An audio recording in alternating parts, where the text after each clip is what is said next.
Idol খুঁজে পাও না তোমরা?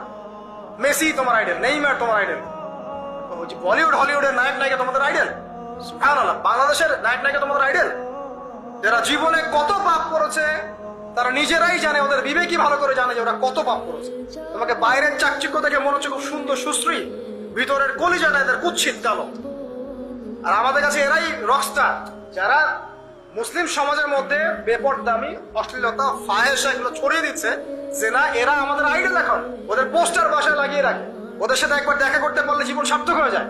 আল্লাহর কাছে ওদের কি দাম আছে যতক্ষণ না তওবা করে ফিরে আসছে? একজন ভ্যান চালক, একজন ইমানদার ভ্যান চালক, রিক্সা চালক যে 5 ওয়াক্ত নামাজ পড়ে, সে আল্লাহর কাছে ওর চেয়ে অনেক বেশি সম্মানিত। ওই ভ্যান চালকের কাছে কি অটোগ্রাফ নেন আপনি? রিক্সাওয়ালার কাছে কি অটোগ্রাফ নেন?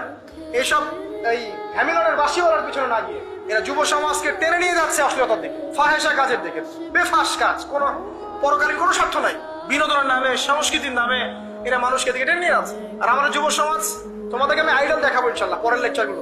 খালিদ বিন ওয়ালিদ তোমার আইডল, আলী ইবনে আবি তালেব তোমাদের আইডল, মুহাম্মদ সাল্লাল্লাহু আলাইহি ওয়াসাল্লাম তোমার আইডল, ইমাম হুসাইন তোমার আইডল, মোহাম্মদ বিন কাসিম তোমার আইডল, তারেক বিন জিয়াদ তোমার আইডল, ওমর ইবনে খাত্তাব তোমার আইডল। আইডল খুঁজে পাও না তোমরা? তোমরা জীবনে আইডল খুঁজে পাও না? কাকে ফলো করবা? একজনের নাম বলবো, একজন মুহাম্মদ সাল্লাল্লাহু আলাইহি ওয়াসাল্লামের পরে একজনের নাম যদি বলতে বলেন আমাকে, আলী রাদিয়াল্লাহু আনহুর জীবনী পড়ো যাও, আলী ইবনে আবি তালেব রাদিয়াল্লাহু আনহুর জীবনী পড়ো যাও, গিয়ে দেখো তোমার আইডল এখানে বসে আছে, লুকিয়ে আছে। তাদের আইডলের মধ্যে, তাদের মধ্যে ছিল ব্যক্তিত্ব, শৌর্যবীর্য, আনুগত্য, জ্ঞান, প্রজ্ঞা, দিন প্রতিষ্ঠার তামান্না, জিহাদ, এবং তারা বদর, উহুদ, খন্দক, খায়বার করে